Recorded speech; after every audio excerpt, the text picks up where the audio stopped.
Ngayon naman mga kababayan, malapit na yung impeachment ng Vice Presidente. Hanggang ngayon po, wala pa din tayong naririnig na kumbaga na pagdepensa para sa Vice Presidente. Mag-July 6 na po mga kababayan. Ngayon po ay July 2, no?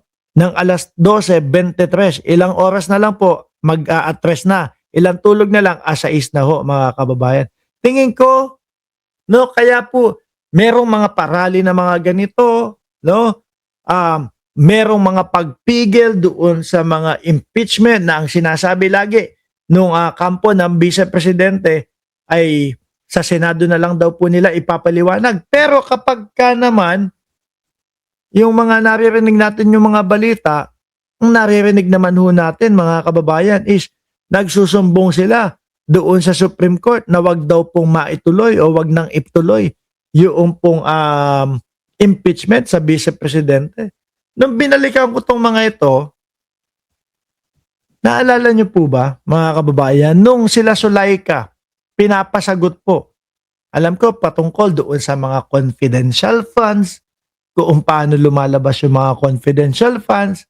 Ang nagiging ang nagiging gawi nila kapag ka naiipit sila doon sa mga tanong sa kanila mga bossing, biglang sumasakit yung dibdib ni Zulaika, biglang nahihilo, nasusuka yung isa na nakalimutan ko pangalan, yung apelyido, nakalimutan ko eh. Biglang nahihilo, nasusuka para mahinto yung mga pagtatanong sa kanila.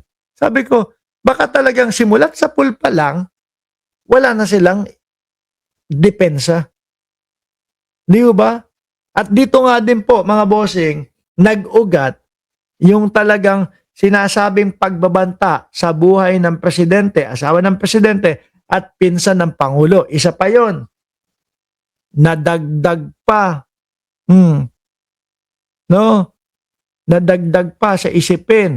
Gina Acosta, sabi ni Jocelyn Medino, isa pa ho yun, nadagdag pa sa isipin ng Vice Presidente. Natingin ko, tanggalin mo yung confidential funds, tanggalin mo yung bribery na sinasabi di umano ng Office of the Vice President sa DepEd, at tanggalin mo yung sinasabi ni Ramil Madriaga na yung pondo na ginamit doon sa kampanya ng Vice Presidente ay galing sa mga lord na ipinagbabawal na gamot.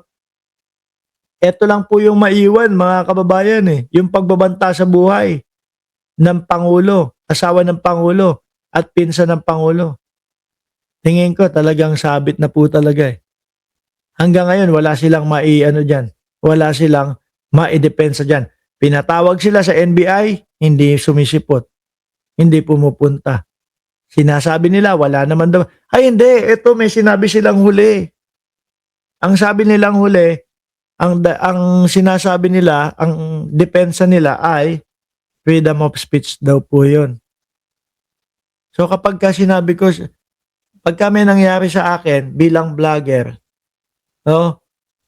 At may nangyari sa akin, ay may inutusan na ako, patayin si Sara Duterte kasi pinapatay ako, freedom of speech pa din po ba yun? Diba pag ako, naniniwala ako, pagbabanta yun sa buhay ng Vice Presidente kapag ka sinabi ko ho yun. Pero sabi nila, freedom of speech daw po. Kaya yung natatawa yung mga kapwa natin Pilipino. Mga boss, Chipa mo sir, magpapaalam na ako. No? Kita-kita tayo mamayang gabi, ganap na alas 9 ng gabi. Naka-live po tayo. Muli po, ako'y magpapaalam na. Maraming salamat and God bless po sa ating lahat.